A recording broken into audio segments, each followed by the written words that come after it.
ਕਸੂਰ ਸ਼ਹਿਰ ਨੂੰ ਵੀ ਦੂਜੇ ਸ਼ਹਿਰਾਂ ਵਾਂਗੂ ਵਤਨ ਦੀ ਮੁਹੱਬਤ ਵਿੱਚ ਹਰੇ ਤੇ ਚਿੱਟੇ ਰੰਗ ਨਾਲ ਸਜਾਵਣ ਦੀਆਂ ਤਿਆਰੀਆਂ ਜਾਰੀ ਨੇ।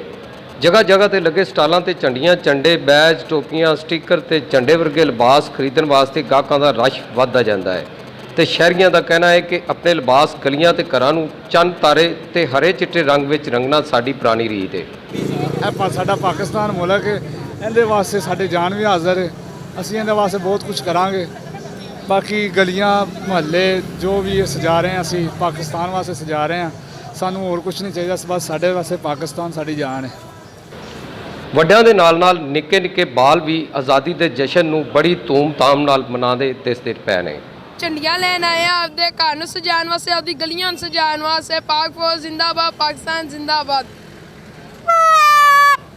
ਗੰਡਾ ਸਿੰਘ ਬਾਰਡਰ ਕਸੂਰ ਸ਼ਹਿਰ ਤੋਂ 10 ਮੀਲ ਦੇ ਪੰਧ ਉੱਤੇ ਕਾਇਮ ਹੈ, ਜਿੱਥੇ 14 ਅਗਸਤ ਨੂੰ ਆਵਾਮ ਦੇ ਇੱਕ ਬੜਾ ਵੱਡਾ ਜੰਮੇ ਗਫੀਰ ਰੇਂਜਰ ਦੇ ਜਵਾਨਾਂ ਦੀ ਪਰੇਡ ਵੇਖਣ ਲਈ ਪਹੁੰਚਦਾ ਹੈ ਤੇ ਫਿਰ ਉੱਥੇ ਨਾਰਾ ਤਕਬੀਰ ਦੇ ਫਲਕ ਸ਼ਿਗਾਫ ਨਾਰਿਆਂ ਨਾਲ ਦੁਸ਼ਮਣ ਮੁਲਕ ਦੀਆਂ ਚੂਲਾਂ ਵੀ ਹਿਲ ਜਾਂਦੀਆਂ।